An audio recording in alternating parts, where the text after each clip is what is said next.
Hello दोस्तों, अभ्यासक defence में आपका अगेन स्वागत है। आज हम इस वीडियो के थ्रू यूनियन बजट को करेंगे और ना केवल यूनियन बजट बल्कि उससे रिलेटेड जो गवर्नमेंट के बजट से रिलेटेड जो बेसिक्स होते हैं, जैसे बजट में क्या क्या होता है, जैसे रेवेन्यू बजट, कैपिटल बजट, ये आपका कैपिटल बजट, रेवेन्यू बजट और टैक्सेस का जो पूरा गेम होता है, जो बेसिक्स होता है, साथ में जीएसटी जो नया आया है उसका, और एफआरबीए एक्ट जो है बहुत इंपॉर्टेंट है, इस बार आने के चांसेस हैं उसके। ये आरबीआई एक्ट, उसके बेसिक्स को हम समझेंगे साथ में। जब इन बेसिक्स को हम कंप्लीट कर लेंगे 10 मिनट में, तब हम सीधा यूनियन बजट में आएंगे। तब हमारे लिए इस बेसिक के साथ इस यूनियन बजट को समझना और इजी हो जाएगा। ये देखिए, मैंने पूरा यूनियन बजट को रखा हुआ है, जितनी चीज़ें आपके एग्जाम में आ सकती हैं उन सबको रखा हुआ है, ठीक है। और इसके बाद हमारी स्कीम्स पे वीडियो आएगी, तो उसे भी आप ज़रूर वॉच करिएगा। और रिक्वेस्ट है, चैनल अगर आपको चीज़ें हेल्पफुल लगती हैं और आपको लगता है कि हम ये चीज़ें कंटिन्यू रखें, तो हमारे इंकरेजमेंट के लिए, मोटिवेशन के लिए चैनल को सब्सक्राइब कर लें। हमारे टेलीग्राम चैनल का लिंक हमारे चैनल के डिस्क्रिप्शन में है, आप वहाँ जा कर के टेलीग्राम को ज्वाइन कर लें, तो आपको और ज़्यादा बेनिफिट होगा। मतलब कई चीज़ें हम टेलीग्राम में ही करते हैं, जितने अपडेट्स होते हैं सब वहीं पे ही बताते हैं। तो आप टेलीग्राम ग्रुप को ज्वाइन कर लें और टेलीग्राम चैनल दोनों को ज्वाइन कर लें। हमारा सीडीएस प्री पीयर ग्रुप नाम से ग्रुप भी बना हुआ है। ये जो बजट की वीडियो है, ये सीडीएस और एनडीए दोनों के लिए ही हेल्पफुल है, और ये रीसेंट बजट से रिलेटेड ही है, ठीक है, 2025-26 का। ठीक है, चलिए शुरू करते हैं। देखिए, जब हम गवर्नमेंट बजटिंग की बात करते हैं तो हमें ये पता होना चाहिए कि इसका जो पॉलिटिकल एस्पेक्ट है, मतलब हमारे कॉन्स्टिट्यूशन में किस आर्टिकल में है, तो आपको ये याद रखना चाहिए। ये 112 कॉन्स्टिट्यूशन के आर्टिकल में है, ठीक, इतना याद रखिएगा। और जो हमारे कॉन्स्टिट्यूशन में है उसे सीधे तरीके से बजट टर्म नहीं दिया गया है कि गवर्नमेंट बजट, ये टर्म नहीं दिया गया है।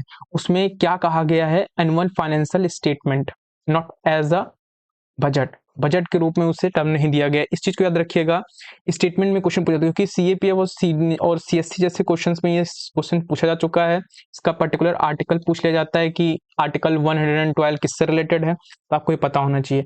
एंड और क्या गवर्नमेंट बजट डायरेक्टली ऐसा ही टर्म कॉन्स्टिट्यूशन में मेंशन्ड है? नहीं, कॉन्स्टिट्यूशन में टर्म कौन सा मेंशन्ड है, एनुअल फाइनेंशियल स्टेटमेंट, ठीक, ये बात याद रखिएगा। चलिए और बेसिक्स को क्लियर करते हैं।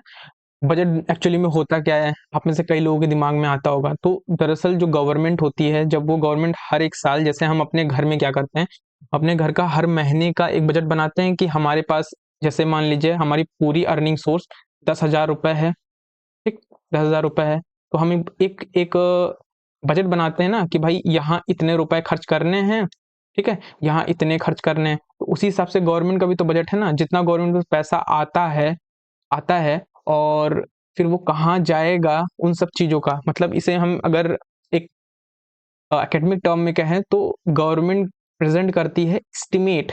हम भी तो एक एस्टिमेट ही लगाते हैं ना अपने घर के बजट में कि भाई इतना रुपए खर्च हो सकता है, यहाँ पर इतना अनाज में खर्च हो सकता है, इतना भाई स्कूल के बच्चों की फीस में हो सकता है। वैसे ही एस्टिमेट गवर्नमेंट भी लगाती है, तो रिसिप्ट्स का लगाती है और एक्सपेंडिचर दोनों का लगाती है। मतलब कितनी कमाई हमारी होगी, कहाँ से होगी और कितना खर्च होगा, एक सीधी भाषा में बोले, ठीक है, इतना समझ में आ रहा है आपको? तो कमाई और खर्च का जो एस्टिमेट होता है, मतलब इतना हो सकता है, वही हमारा बजट होता है, और गवर्नमेंट इससे प्रेजेंट करती है पार्लियामेंट में, ठीक है, before house of the parliament. ठीक, इतनी याद रखिएगा, बजट ये होता है। अब बजट, जैसे मैंने आपको बता दिया कि एक घर के एग्जाम्पल से आप देख सकते हो बजट क्या होता है। तो इसमें भी गवर्नमेंट का जो बजट होता है, इवन आप एक कंपनी का भी बजट लेके चलोगे ना, तो उसमें भी दो तरह के बजट ही रखे जाते हैं। एक होता है रेवेन्यू बजट और एक होता है कैपिटल बजट। अब दोनों में डिफरेंस क्या है, देखिए, हम सभी जानते हैं कैपिटल। आप में से बहुत से लोग अगर नहीं जानते हो तो मैं उनके लिए बता दूं, कैपिटल का मतलब होता है पूंजी, और पूंजी मतलब asset, something relate to asset. Asset हम जानते हैं कि एसेट क्या होता है, जो हमारे लिए मनी क्रिएट करे, जो भी रिसिप्ट मतलब कमाई, या जो भी खर्च, एक्सपेंडिचर गवर्नमेंट के लिए मनी क्रिएट करती जाए, ठीक है, तो उनकी मनी क्रिएट करती जाए तो वो कैपिटल बजट में आएगा, ठीक है। सिमिलरली इनके बियॉन्ड जो चीजें होती है, जो गवर्नमेंट के लिए कमाई ऐसी क्रिएट नहीं करती है, नॉन एसेट की चीजें होती हैं, वो रेवेन्यू बजट में आता है। इतनी मोटी मोटी बात आपको याद रखना है, ठीक है। आगे चले। ये बेसिक इसलिए बता रहा हूँ कि कुछ लोगों को ये नहीं पता है और बेसिक जानना बहुत ज़रूरी है, तभी आगे जो हम ये यूनियन बजट है, इस यूनियन बजट को हम बहुत अच्छे तरीके से कर सकते हैं। ये देख रहे हैं आप, ये टेक्निकल चीज़ें थोड़ी सी हैं, ये आपको ऐसे नहीं समझ में आएगी। ये ट्रेड डेफिसिट और ये सारी चीज़ें ऐसे नहीं आएंगी कि पैसा कहाँ जा रहा है, पैसा कहाँ से आ रहा है, ठीक है, कहाँ किस मिनिस्ट्री को कितने रुपए दिए गए, ये सब चीज़ें इसी से समझ में आएंगी जब आप इस बेसिक को कर लेंगे। इसलिए 10 मिनट के लिए बने रहिए, बस चीज़ें तो भी क्लियर हो जाएंगी, ठीक है। तो सबसे पहले इस पेज में हम रेवेन्यू बजट के जो क्लासिफिकेशन है उसको हम देख लेते हैं, फिर कैपिटल बजट का हम नेक्स्ट पेज में देखेंगे, ठीक है। ये देखिए यहाँ पर है कैपिटल बजट, ठीक है। चलिए शुरू करते हैं। और मैं आपको ये भी बता दूं, ये पूरा का पूरा सोर्स एनसीईआरटी का है। जो मैक्रो इकोनॉमिक्स है वो पूरा एनसीईआरटी से है, ठीक है। ये एनसीईआरटी और प्लस कुछ मेरे खुद के सोर्स हैं जो कंबाइन करके अलग अलग बुकों से बनाए गए हैं, ठीक है। तो आपको यहाँ पे जो भी मिलेगा वो कंसोलिडेटेड मिलेगा, ठीक है, कहीं और भागने की जरूरत नहीं है। तो रेवेन्यू रिसिप्ट, रेवेन्यू जो बजट होता है उस रेवेन्यू बजट में भी दो तरह के होता है। एक रेवेन्यू के रिसिप्ट बताएंगे, मतलब कि कहाँ से उसका पैसा आ रहा है, और एक एक्सपेंडिचर रेवेन्यू का होगा। सेम यही देखिए कैपिटल में भी होगा। कैपिटल रिसिप्ट होगी, मतलब पैसा कहाँ से आ रहा है। कैपिटल एक्सपेंडिचर मतलब पैसा कहाँ जा रहा है, जो पूंजी का आ रहा है, ठीक है। तो ये चीजें इसमें होंगी। चलिए आगे बढ़ते हैं। तो जब रेवेन्यू रिसिप्ट में करते हैं, मतलब जो पैसा गवर्नमेंट को मिलता है, ठीक है, नॉन एसेट्स की चीजों से, तो वो उसमें कौन कौन से रिसिप्ट होती हैं। तो एक होती है टैक्स रेवेन्यू, दूसरा होता है नॉन टैक्स रेवेन्यू। कुछ रेवेन्यू गवर्नमेंट को टैक्स से होगा, कुछ नॉन टैक्स चीजों से होगा, तो उन सभी चीजों को भी देखते हैं।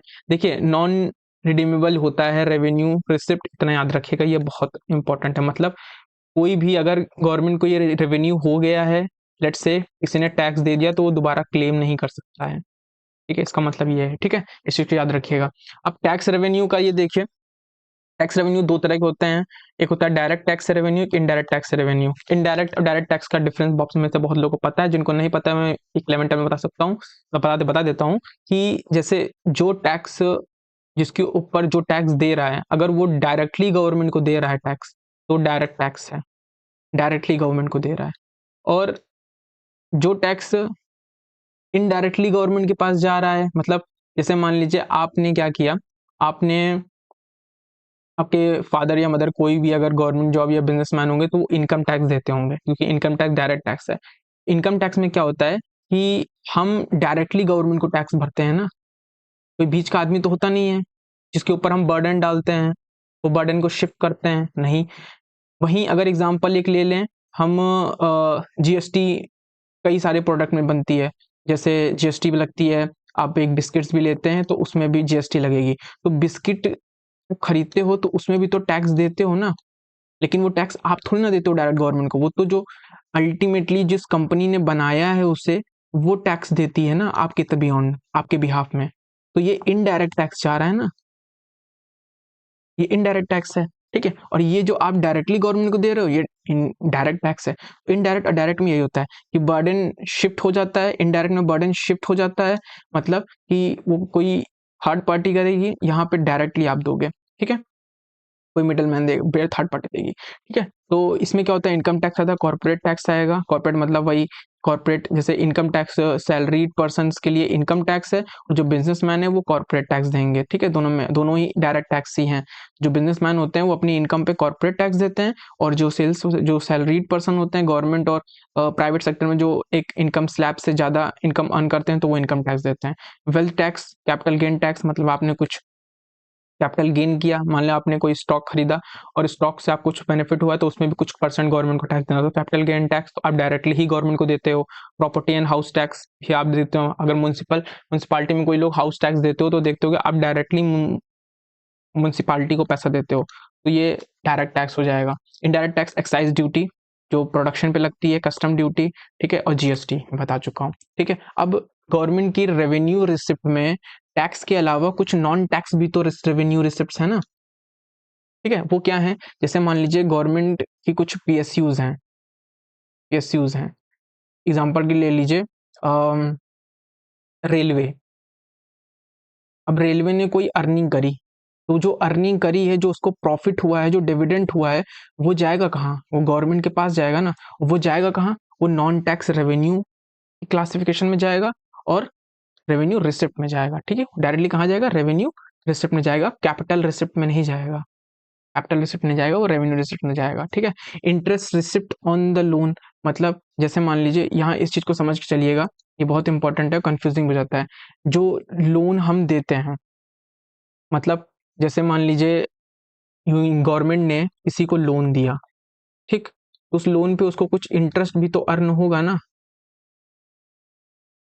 तो लोन पे तो दो चीजें होंगी, एक इंटरेस्ट मिलेगा और एक उसका जो रियल अमाउंट है वो मिल जाएगा उन्हें, ठीक। तो जो ये इंटरेस्ट है ना, ये नॉन टैक्स रेवेन्यू में जाएगा, और जो ये रियल रियल अमाउंट है ना, पता है कहाँ जाएगा आपको, ये जाएगा आपको कैपिटल रिसिप्ट में जाएगा। अभी मैं दिखाता हूँ, कैपिटल रिसिप्ट में जाएगा, ये देखिए,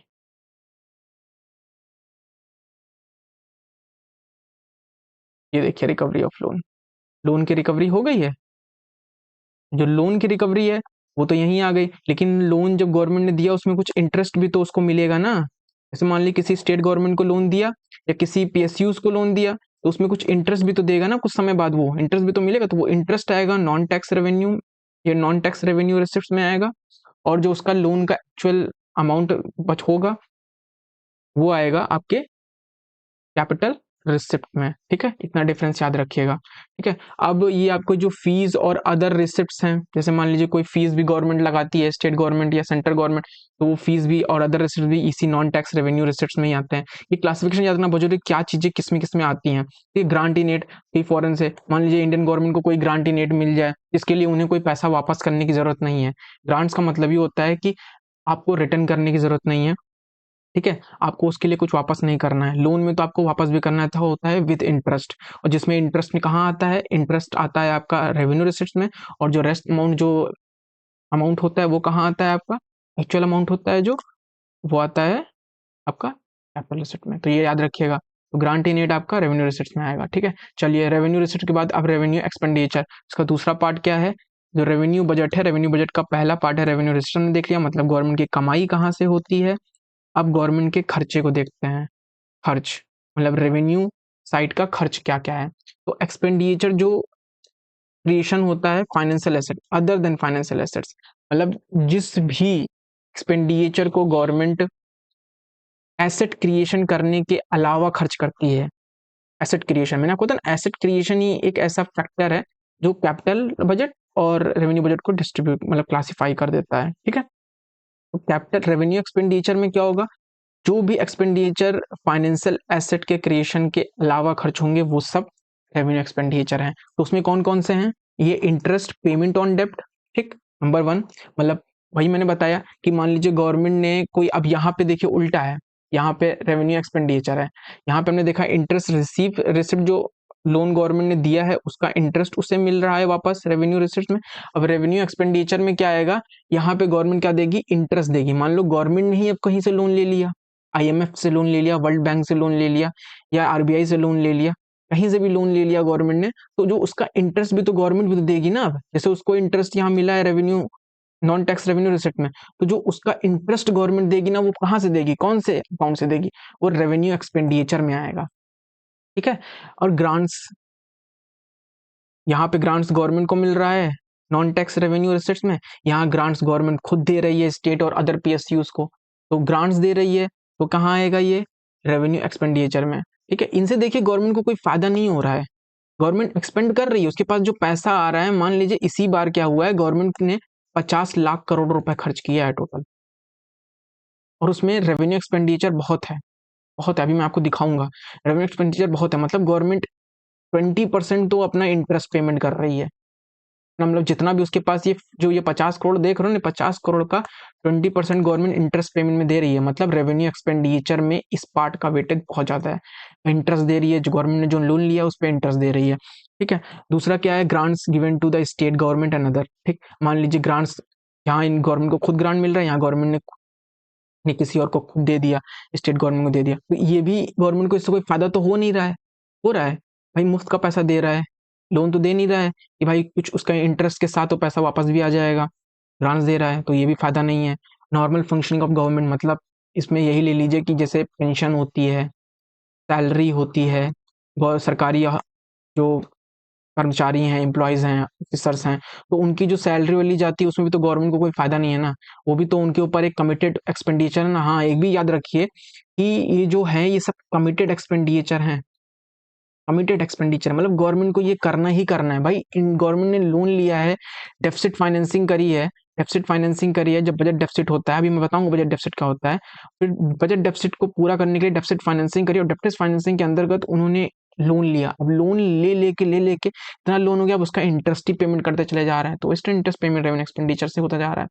तो उसके साथ साथ ये देखिए, इससे कोई फायदा हो नहीं रहा है, इससे भी कोई फायदा नहीं हो रहा है, सरकारी कर्मचारियों को पेंशन और सैलरी दे रहा है, इससे भी कोई फायदा नहीं हो रहा है। तो ये सब चीजें क्या है, रेवेन्यू एक्सपेंडिचर में आती है। कैपिटल एक्सपेंडिचर देखते हैं हम, ठीक है, इतना हो गया। चलिए कैपिटल एक्सपेंडिचर देखते हैं। कैपिटल जैसे मैंने बताया आपको कि इसमें क्या होता है, इसमें नॉर्मली होता क्या है कि एसेट का क्रिएशन होता है या तो एसेट का रिडक्शन होगा। क्रिएशन कैसे होगा, अगर गवर्नमेंट क्या करेगी, गवर्नमेंट अगर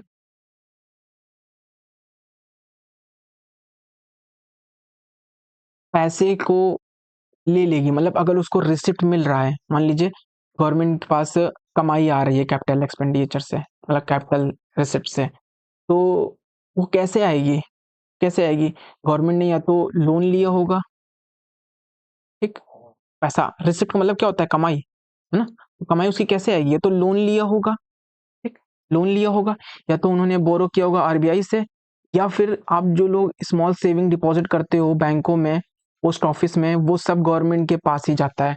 वो सब कहाँ जाता है, गवर्नमेंट की कैपिटल रिसिप्ट्स में जाता है। कहाँ जाता है, कैपिटल रिसिप्ट्स में। गवर्नमेंट जो लोन लेती है वो भी, बोरोइंग करती है वो भी कैपिटल रिसिप्ट में जाता है।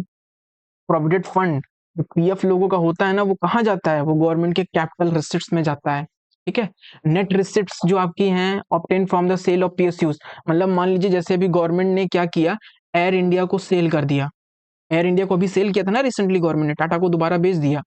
तो जब टाटा को वो एयर इंडिया दोबारा बेच दिया, उससे गवर्नमेंट को कुछ पैसा मिला होगा, कुछ रेवेन्यू आया होगा, सॉरी कुछ रिसिप्ट मिली होगी, कुछ रिसिप्ट्स होगी ना, कमाई मतलब रिसिप्ट मतलब कुछ कमाई, कुछ रिसिप्ट्स गवर्नमेंट को हुई होगी ना, तो वो रिसिप्ट किस में आएंगी, वो कमाई किस में जाएगी, कैपिटल रिसिप्ट्स में।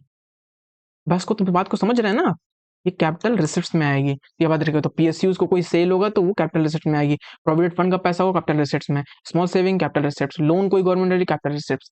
तो जब आप खुद देखिए ये सब क्या दिखा रहा है, ये सब क्या दिखा रहा है, गवर्नमेंट इससे अगर पीएसयूज अपना बेच दे रही है तो अपने एसेट को तो खत्म कर दे रही है ना। जो पीएसयू उसे पैसा बना के देता था, जो पीएसयू उसका एसेट था, उस पीएसयू को वो बेच दे रहा है, सेल कर दे रहा है। तो इससे क्या हो रहा है, उसकी क्या हो रहा है, जो रिड्यूस हो रहा है फाइनेंशियल एसेट। तो याद रखिएगा, जो कैपिटल रिसिप्ट्स होती हैं वो फाइनेंशियल, जो कैपिटल रिसिप्ट हैं वो क्या करती हैं, वो फाइनेंशियल एसेट्स को कम कर देती हैं और लाइबिलिटी क्रिएट कर देती हैं। कैसे लाइबिलिटी क्रिएट करेंगी, भाई गवर्नमेंट बोरो कर रही है ना, बोरो करने से आरबीआई से कर रही है, इंटरनेशनल बैंक से कर रही है, सब जगह से बोरो कर रही है। और साथ में साथ देखिए पीएफ लोगों का रख के बैठी है, कल को एक साथ सभी लोगों ने पीएफ की डिमांड कर दी तो गवर्नमेंट की तो ये लाइबिलिटी है ना कि उन्हें वापस करे। सेविंग फंड भी जो आपका डिपॉजिट है ये भी तो लाइबिलिटी है ना गवर्नमेंट के ऊपर। तो ये सब क्या कर रहा है, गवर्नमेंट की लाइबिलिटी को क्रिएट कर रहा है, इंक्रीज कर रहा है। लाइबिलिटी को इंक्रीज करेगा कैपिटल रिसिप्ट्स, और फाइनेंशियल एसेट्स को गिरा देगा। क्यों, क्योंकि यहाँ पे पीएसयूज का सेल होगा, ठीक है। अब इसके उल्टा कैपिटल एक्सपेंडिचर में होता है, एक्सपेंडिचर मतलब खर्च। भाई पैसा आप एसेट बनाने में खर्च करोगे तो आप क्या करोगे, लोन का रीपेमेंट कर दोगे। भाई आप पैसा, आपके पास पैसा आएगा तो आप लोन का रीपेमेंट करोगे ना, और लोन का रीपेमेंट यहाँ पे इंटरेस्ट नहीं है, इंटरेस्ट के अलावा जो रियल अमाउंट होता है, जो एक्चुअली आपने लिया होता है, उसकी पेमेंट यहाँ पे कर रहे हैं। उसकी पेमेंट कैसे करेंगे, कैपिटल एक्सपेंडिचर से। और इंटरेस्ट की पेमेंट किससे करेंगे हम, इसलिए किससे करेंगे, रेवेन्यू एक्सपेंडिचर से। इंटरेस्ट, इंटरेस्ट की पेमेंट रेवेन्यू एक्सपेंडिचर से होगा, और जो लोन की जो एक्चुअल अमाउंट है वो किससे होगा, कैपिटल एक्सपेंडिचर से। ये डिफरेंस याद रखिएगा। अब और क्या क्या आता है कैपिटल एक्सपेंडिचर में, expenditure on the acquisition of land, building, machine. अब ये सब एसेट ही तो है ना, तो यहाँ देखिए एसेट का क्रिएट हो रहा है। जब हम एक्वायर कर रहे हैं लैंड को, बिल्डिंग को, मशीन को, गवर्नमेंट नया नया इन्वेस्टमेंट कर रही है, ठीक है, तो उससे क्या हो रहा है, उसका एसेट बन रहा है ना। तो देखिए लिखा हुआ है creation of the physical and financial assets, यहाँ फाइनेंशियल एसेट्स क्रिएट होगा, मतलब एक्सपेंडिचर के साइड में फाइनेंशियल एसेट्स क्रिएट्स होंगे और रिसिप्ट के साइड में फाइनेंशियल एसेट्स रिड्यूस होंगे, लायबिलिटी इंक्रीज होगी, यहाँ लायबिलिटी डिक्रीज होगी। दोनों का यही उल्टा चलता है। क्यों डिक्रीज होगी? कि भाई लोन का तो हम रीपेमेंट करे दे रहे हैं ना, इंटरेस्ट का रीपेमेंट करे दे रहे हैं ना वहां से, और लोन एडवांसेस जो गिवन किए जा रहे हैं वो भी हमें वापस मिल जा रहे हैं। ठीक है, अब ये भी देख लीजिए, मतलब गवर्नमेंट ने जो लोन दिया है उस लोन के एडवांसेस देखिए आपको रिसिप्ट्स में आ रहे हैं, एक्सपेंडिचर। ठीक, ये गवर्नमेंट के एडवांसेस आ गया। ठीक है, अब ये देख लीजिएगा। तो इतना में हमको लगता है आपको ये चीजें समझ में आ गई होंगी, ये इतनी चीजें हो गई हैं। ठीक है, कोई डाउट है इसके बीच में तो आप जरूर पूछेगा। चलिए आगे चलते हैं, जल्दी से खत्म करते हैं। ठीक है, अब देखिए कुछ इंपॉर्टेंट फैक्ट देख लीजिए टैक्सेस से रिलेटेड है। टैक्सेस की कुछ बातें तो देखिए मैंने आपको यहीं बता दी, tax and non tax revenue assets में। ठीक है, अब कुछ टैक्सेस की बातें यहाँ पे जान लेते हैं। डायरेक्ट एंड डायरेक्ट टैक्सेस कौन कौन से होते हैं जो सेंट्रल गवर्नमेंट सोली लेवी करती है, कलेक्ट और लेवी दोनों करती है। देखिए लेवी का मतलब होता है लगाना, जो टैक्स लगाते हैं, कलेक्ट मतलब जो कलेक्ट करेगा। कई बार होता है कि लेवी और कलेक्शन अलग अलग लोग करते हैं, मतलब लेवी तो स्टेट गवर्नमेंट लगा देगी लेकिन कलेक्ट शायद स्टेट गवर्नमेंट कर ले, ऐसे बहुत से टैक्स होते हैं। ठीक है, तो डायरेक्ट टैक्स इनडायरेक्ट टैक्स होते हैं। सेंट्रल गवर्नमेंट के डायरेक्ट और इनडायरेक्ट टैक्स को हम देख लेते हैं। कॉर्पोरेट टैक्स मैंने देखा, अभी बताया मैंने कॉर्पोरेट टैक्स क्या है। जो इनकम पे, जो बिजनेसेस की इनकम पे टैक्स लगता है, उनके प्रॉफिट पे लगता है, वो क्या है? Corporate tax. इनकम टैक्स हम लोग देते हैं। ठीक है, जो सैलरीड होते हैं, जिनकी सैलरी एक स्लैब से ज्यादा होती है, वेल्थ टैक्स। और सिक्योरिटी ट्रांजिशन टैक्स, वही कैपिटल गेन टैक्स में आ जाता है। और इनडायरेक्ट टैक्स क्या होगा? Custom duty, union excise duty. अब एक चीज, ये पॉइंट जरूर आप याद रखिएगा, union excise duty 5 petroleum products में भी लगती है और टोबैको में भी लगती है। एक्साइज ड्यूटी, एक्साइज का मतलब क्या होता है? प्रोडक्शन पे। ठीक, और एक चीज ये, एक पॉइंट यहाँ भी ये भी ध्यान रखिएगा कि टोबैको और टोबैको जो प्रोडक्ट्स होते हैं वो अट्रैक्ट करते हैं बोथ जीएसटी भी और सेंट्रल एक्साइज ड्यूटी दोनों। मतलब उनके प्रोडक्शन पे भी टैक्स लगेगा, उनके कंजम्पशन पे भी टैक्स लगेगा। ठीक है, याद रखिएगा इस चीज को, ये पॉइंट हाईली इंपॉर्टेंट है। ठीक है, चलिए आगे चलते हैं। सर्विस टैक्स, जीएसटी हमें पता है, ये सब इनडायरेक्ट टैक्सेस हैं। ठीक है, अब जीएसटी और सीजीएसटी में थोड़ा सा फोकस करिए। क्या है? जीएसटी जो होता है वो सेंट्रल गवर्नमेंट लेवी करती है, कलेक्ट करती है। ठीक है, सीजीएसटी जो है, ये जो आपका एसजीएसटी है, ये स्टेट गवर्नमेंट कलेक्ट करती है, क्योंकि स्टेट गवर्नमेंट का टैक्स है। आईजीएसटी क्या? इंटीग्रेटेड जीएसटी है। इसे क्या करती है? इसे लेवी और कलेक्ट दोनों करती है सेंटर। तो सेंटर कौन कौन से करती है? आईजीएसटी और सीजीएसटी। सीजीएसटी, ठीक, ये सेंटर कलेक्ट करती है। ठीक है, स्टेट क्या करेगी? स्टेट जीएसटी करेगी। ठीक है, ये डिफरेंस याद रखिएगा। ठीक है, आईजीएसटी कब लगता है ये भी याद रखिए। आईजीएसटी इंटीग्रेटेड जीएसटी है। इंटीग्रेट मतलब जब एक बॉर्डर से, मान लीजिए मध्य प्रदेश से यूपी में कोई सामान जा रहा है, मध्य प्रदेश से होते हुए यूपी में सामान जा रहा है, थोड़ा जूम कर देते हैं ताकि आपको अच्छे से दिखे।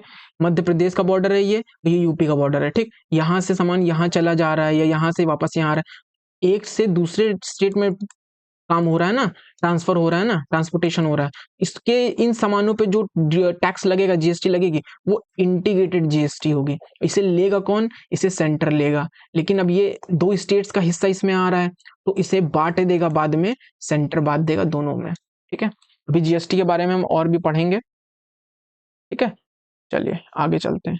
ये देखिए स्टेट गवर्नमेंट का इनडायरेक्ट टैक्सेस क्या होता है। जैसे हमने सेंटर का डायरेक्ट इनडायरेक्ट टैक्सेस पढ़ा है, वैसे ही स्टेट गवर्नमेंट के इनडायरेक्ट टैक्सेस को देखिए थोड़ा सा। वैट होता है, वैट पहले गवर्नमेंट लेती थी, लेकिन जीएसटी आने के बाद स्टेट गवर्नमेंट ने अपने वैट को, जो वैल्यू एडिशन टैक्स है, उसको कहाँ कर दिया है? एसजीएसटी में सब्ज्यूम कर दिया है, मतलब जीएसटी में सब्ज्यूम कर दिया है। ठीक है, अभी हम देखेंगे कौन कौन से टैक्सेस को सब्ज्यूम नहीं किया गया है। ठीक है, अल्कोहलिक लिकर पे लगता है और एसजीएसटी होता है। ठीक है, ये याद रखिएगा, ये सारे इनडायरेक्ट टैक्स हैं। अब मैंने आपको बताया था कि एफआरबीएम एक्ट बहुत इंपॉर्टेंट है, एफआरबीएम एक्ट के बारे में भी देख लेते हैं, उसके बाद डायरेक्ट फिर हम जीएसटी पढ़ के डायरेक्ट बजट पे आएंगे। ठीक है, ठीक, देखिए एफआरबीएम एक्ट क्या है, आपको आपको पता होगा कि फिस्कल डेफिसिट होता है, मतलब गवर्नमेंट कई बार जितना रुपया उसके पास आता है, रेवेन्यू उसके पास जितना होता है, ठीक है, चाहे वो कैपिटल रिसिप्ट से हो, मतलब उसकी रिसिप्ट चाहे वो कैपिटल रिसिप्ट से हो, चाहे उसकी रेवेन्यू रिसिप्ट से हो, चाहे रेवेन्यू रिसिप्ट से हो, चाहे कैपिटल रिसिप्ट से हो, उसकी रिसिप्ट मान लीजिए 10 रुपए है और एक्सपेंडिचर जो है उन्होंने कर दिया कितने? 12 रुपए का। ये मान लीजिए 11 रुपए का एक्सपेंडिचर कर दिया, ठीक, एक्सपेंडिचर, ये रिसिप्ट है और ये एक्सपेंडिचर है, खर्च है। तो भाई यहाँ दिख रहा है ना, एक्सपेंडिचर कमाई से ज़्यादा खर्च कर दिया है, तो यहाँ तो डेफिसिट हो जाएगा ना, तो इसे ही कहते हैं बजट डेफिसिट। ये गौर क्या हो रहा था, गवर्नमेंट फ्रीबीज के चक्कर में, मतलब लोगों को फ्री में चीजें देने के चक्कर में बजट डेफिसिट बहुत ज्यादा कर रहे थे, मतलब अपने रेवेन्यू से, अपने रिसिप्ट से ज्यादा एक्सपेंडिचर कर रहे थे। जब रिसिप्ट से ज्यादा एक्सपेंडिचर कर रहे थे तो बजट डेफिसिट ज्यादा हो रहा था, लोग ज्यादा लोन ले रहे थे, और जब ज्यादा लोन लेंगे तो क्या होगा, ज्यादा लोन लेंगे तो ज्यादा हमें देना पड़ेगा, इंटरेस्ट देना पड़ेगा। और अभी मैंने आपको बताया कि 20% हम लोग इंटरेस्ट दे रहे हैं। नहीं, अगर इस बार गवर्नमेंट का 50 करोड़ का बजट था, तो 50 लाख करोड़ का था, तो उसमें से 20% इसमें गया है इंटरेस्ट पेमेंट में, और जो एक्चुअल अमाउंट है तो उसको तो अभी छोड़ ही दीजिए आप, जितना हमने लिया था, इंटरेस्ट पेमेंट ही केवल हम लोग ने 20% किया है। तो इससे क्या दिख रही है, प्रीवियस के नाम पर और लोगों को लुभाने के चक्कर में गवर्नमेंट डेफिसिट फाइनेंसिंग करती है, और डेफिसिट फाइनेंसिंग के चक्कर में उन्हें लोन ज्यादा लेना पड़ता है, लोन लेते तो गवर्नमेंट और ज्यादा टैक्स, उस लोन के पेमेंट को चुकाने के लिए गवर्नमेंट ज्यादा टैक्स लगाती है, और टैक्स लगाती है, लोगों के ऊपर बर्डन और आता है।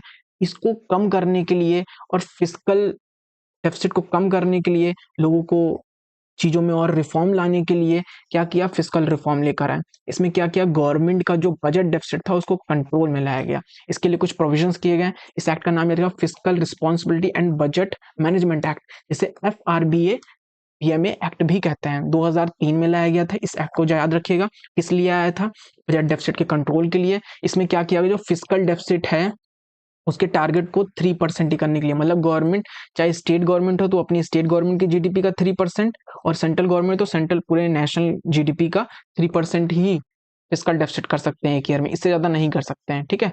और अभी हम देखेंगे इस साल गवर्नमेंट ने कितना डेफिसिट किया है, इस बार देखेंगे, हमें एस्टिमेट ही मिलेगा, क्योंकि जब अगले साल दोबारा इकोनॉमिक सर्वे आएगा तब हमें पता चलेगा कि कितना एक्चुअली में डेफिसिट हुआ है। इवन इकोनॉमिक सर्वे में भी नहीं दिखेगा हमें, वो एक साल बाद ही दिखेगा, ठीक है। तो जो ये टारगेट है कि 3% ऑफ द जीडीपी ही आपका डेफिसिट होना चाहिए, इससे ज्यादा आप पैसा एक्सेस में नहीं खर्च कर सकते हो, ठीक है, अपने रेवेन्यू का, रिसिप्ट का। तो this target can be exceed in exceptional cases.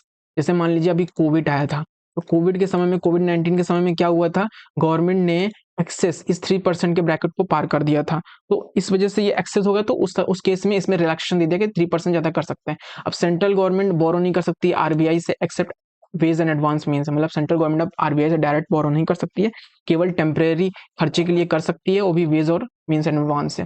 Central government क्या करेगी, इसमें एफआरबीएम एक्ट के तहत एक बात और कही गई है कि सेंट्रल गवर्नमेंट बजट के साथ साथ, जो बजट लाती है, बजट के साथ साथ, देखिए ये चीज बहुत इंपॉर्टेंट है, अभी तक पूछा नहीं गया है, और जिस हिसाब से पेपर का लेवल बढ़ता जा रहा है ना, इसके पूछने के चांसेस हैं कि बजट के साथ साथ गवर्नमेंट और क्या क्या, ये यूनियन फाइनेंस मिनिस्टर और क्या क्या स्टेटमेंट को पार्लियामेंट के सामने रखती है, तो वो एफआरबीएम एक्ट के अंतर्गत मैंडेट क्या कहती है, 3 चीजें और रखेगी बजट के साथ साथ, mid term fiscal policy statement, fiscal policy strategy statement, macro economic framework statement, ये याद रखिएगा, ठीक है। चलिए जीएसटी देखते हैं। जीएसटी में क्या है कि single tax on the supply of goods and services tax है, मतलब जहां सप्लाई होती है, जहां इनका कंजम्पशन होगा, वहां पे ये टैक्स लिया जाएगा, ठीक है। मतलब अगर महाराष्ट्र में ये सामान बन रहा है, तो महाराष्ट्र में ये जीएसटी नहीं वसूला जाएगा, जीएसटी यूपी में आया है कंजम्पशन के लिए, यूपी में वसूला जाएगा। तो इस डिफरेंस को याद रखिएगा, पहले क्या होता था, महाराष्ट्र में प्रोडक्शन होता था, महाराष्ट्र में ही वो टैक्स लगता था, वैट लगता था, ठीक है। अब ये क्या हो रहा है, यहाँ पे जहाँ पे सप्लाई हो रही है, जहाँ पे कंजम्पशन है, या जहाँ पे फाइनल कंज्यूमर है, वही जीएसटी को बेयर करेंगे, डिफरेंस को याद रखिएगा। अभी इस समय 5 स्लैब्स हैं, पहले 4 थे, चांसेस हैं क्वेश्चन पूछे जा सकते हैं, वो आपको 4 स्लैब लिख के दे देगा कि जीएसटी में इस समय 4 स्लैब्स हैं, आपको याद रखना है कि 4 नहीं 5 हो गए हैं, क्योंकि 0 को भी बढ़ा दिया गया है, एक 0, 5, 12, 18, 28, ठीक। टैक्स नॉट सब्ज्यूम, ये देख लीजिएगा कौन सा टैक्स सेंट्रल गवर्नमेंट का, कौन सा टैक्स नहीं सब्ज्यूम किया गया है, basic custom duty, export duty, anti dumping duty. और स्टेट गवर्नमेंट कौन सा टैक्स नहीं किया गया, देखिए नहीं किया गया है। हम कौन कौन से किए गए हैं उनको याद करने से अच्छा है जो नहीं किया गया है वो ज्यादा कम है, उन्हें हम याद कर लें एग्जाम पर्पज में, और इनमें से कोई अगर नहीं दिखेगा तो हम मान लेंगे कि वो सब्ज्यूम कर दिया गया है, सब्ज्यूम कर दिया गया है, इसलिए इनको याद रख लीजिएगा, ठीक है। ये स्टैम्प ड्यूटी और toll tax, electricity duty road और पैसेंजर का। चलिए अब हम यूनियन बजट देखते हैं, ठीक है।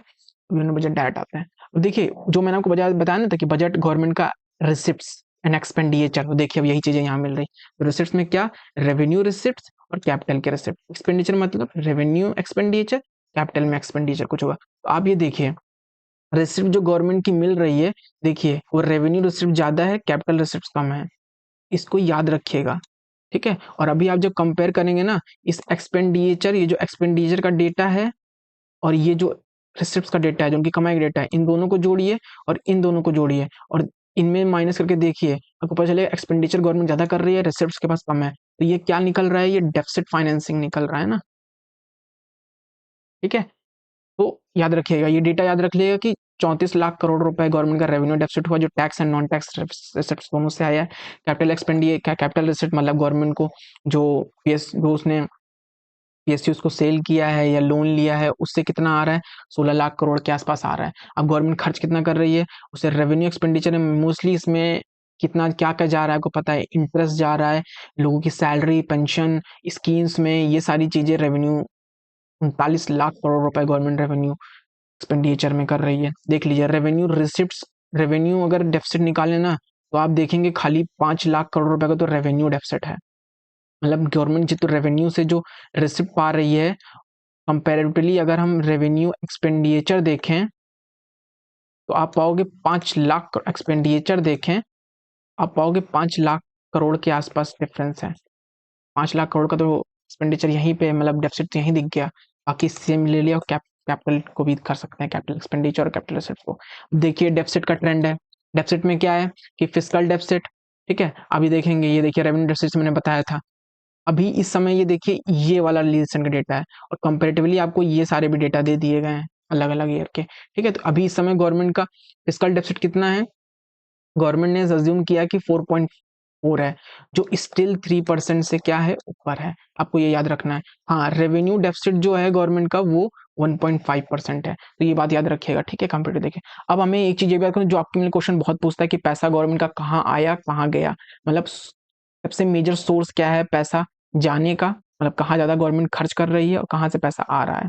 इस पे क्वेश्चन आता रहता है, हर साल लगभग आता है। तो आपको याद रखिएगा सबसे बड़ा सोर्स जो है ना गवर्नमेंट की बोरोइंग एंड लाइबिलिटीज है, मतलब गवर्नमेंट लोन से ज्यादा पैसा पा रही है, ठीक। दूसरे नंबर पे क्या है, इनके सीक्वेंस याद कर लीजिएगा, इनकम टैक्स, ठीक।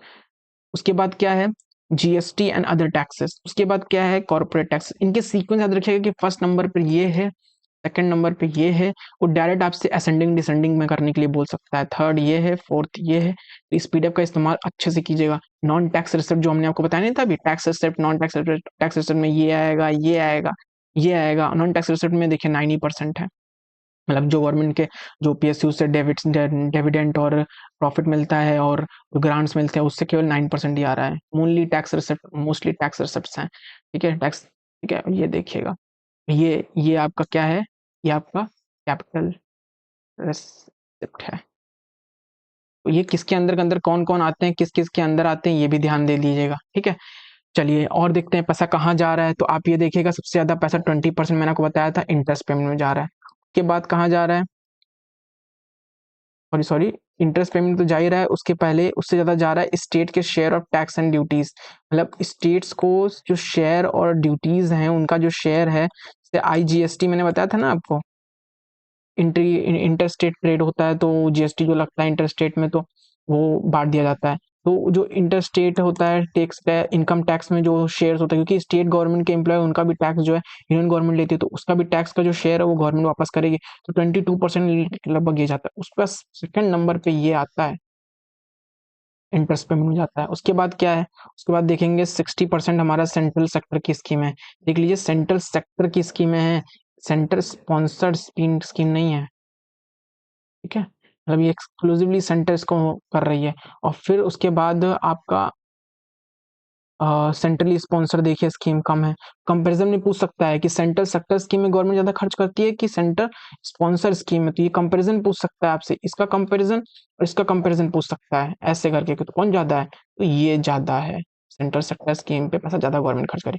मेजर सब्सिडीज पे 6%, डिफेंस पे उसको कंपेरिजन कह देगी कि डिफेंस में ज्यादा गवर्नमेंट खर्च करती है कि स्कीम्स पे खर्च करती है या फिर डिफेंस में ज़्यादा खर्च करती है या सब्सिडीज पे खर्च करती है, तो डेटा आपके सामने है, याद रख लीजिएगा।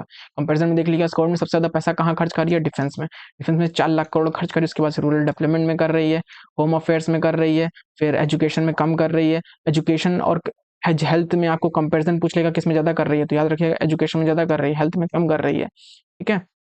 आईटी का देख लीजिएगा, एनर्जी का देख लीजिएगा, ठीक है। ये सारी चीज़ें देख लीजिएगा, ठीक। और प्रिंसिपल, अच्छा, अभी गवर्नमेंट बहुत ज़्यादा प्रमोट कर रही है विकसित भारत को।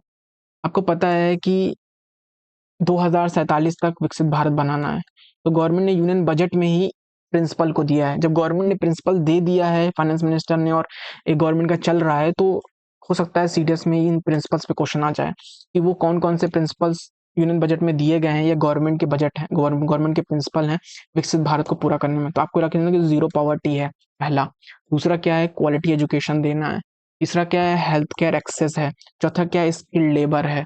देखिए सीडीएस क्या करेगा एग्जामिनर, आपको सभी पॉजिटिव दे देगा, ठीक है। वो दे देगा कि जो सीनियर सिटीजन है उनकी केयर करनी चाहिए, ऐसे ऐसे स्टेटमेंट आपको दे देगा और आपको लगेगा भाई ये भी पॉजिटिव ही है, क्यों नहीं करेंगे। लेकिन आपको याद रखना है कि वो प्रिंसिपल कौन कौन से एग्जैक्ट इनके नाम आपको याद रखना है, एग्रीकल्चर एक्सीलेंस, वुमेन्स का इकोनॉमिक पार्टिसिपेशन स्किल, तो ये याद रखिएगा, ठीक है, हेल्थ केयर का। अच्छा, जो विकसित भारत के प्रिंसिपल के साथ साथ कुछ विकसित भारत के पिलर्स भी बताए गए हैं, मतलब कि जो इंजन ग्रोथ है, मतलब इंडिया को विकसित भारत बनाने के लिए उसका इकोनॉमिक पावरफुल होना या इकोनॉमिक सुपर पावरफुल होना बहुत जरूरी है, सुपर पावर होना जरूरी है। उसके इकोनॉमिक सुपर पावर होने के लिए कुछ इंजन है इकोनॉमी के, उन वो इंजन कौन कौन से हैं, कोई ऐसे भी क्वेश्चन पूछ सकता है। तो 4 इंजन है, आपको ये याद रखना है, मैंने आपको यहाँ दे दिया। और मैं आपको बता रहा हूँ ये बजट की एक साफ साफ ये सब बजट में प्रिंसिपल्स और बजट में ये पिलर दिए गए हैं। तो पहले आपको याद रखना एग्रीकल्चर है, एमएसएमईज है, इन्वेस्टमेंट है और एक्सपोर्ट है। डायरेक्टली आपसे क्वेश्चन से पूछ सकता है, तो एक्सपोर्ट, अगर आपको एमएसएमईज दे देगा आप कहोगे लेकिन एमएसएमईज तो हो ही नहीं सकता है, इसकी जगह एजुकेशन दे देगा, लेकिन एजुकेशन तो नहीं है ना इसमें, हेल्थ दे देगा, आप फंस जाओगे और आप कहोगे ये तो हो गए ना भाई पिलर मेजर डेवलपमेंट के, नहीं। पिलर एग्रीकल्चर है, एमएसएमईज है, इन्वेस्टमेंट है, एक्सपोर्ट है, हेल्थ जैसी चीजें यहाँ प्रिंसिपल है विकसित भारत के लिए, ठीक है। एग्जैक्ट चीजें याद रख लीजिएगा। बाकी ये देखिए मैंने आपको डेमो दे दिया है, हमारी स्कीम्स की वीडियो आने वाली है जल्दी। हम इस सभी इंपॉर्टेंट जो बजट में स्कीम्स हैं उन स्कीम्स को कंप्लीट करेंगे सबसे पहले, फिर उसके बाद जो स्कीम अभी 2015 में इम्प्लीमेंट हुई थी उनके 10 साल पूरे हो गए हैं, ठीक है, उन स्कीम्स को करेंगे प्रायोरिटी में। फिर कुछ और स्कीम्स बचेंगी तो हम फिर उन्हें करेंगे। स्कीम्स एक्सटेंसिवली हम करेंगे, आपको पता है कि 5 से 6 क्वेश्चन स्कीम्स में आते हैं। तो हम इन चीज़ों को एक्सेस पाने के लिए और चीज़ें करने के लिए हमारे चैनल को सब्सक्राइब कीजिए, ठीक है। और अच्छा लगा हो तो कमेंट जरूर कीजिए और लाइक एंड शेयर सब्सक्राइब कीजिए। देखिए ये सब चीज़ें बहुत मेहनत लगती हैं, हम लोग अकेले ये सब चीज़ें कर रहे हैं और उम्मीद करते हैं कि आप तो सराहना करेंगे। सब्सक्राइब कीजिए, थैंक यू।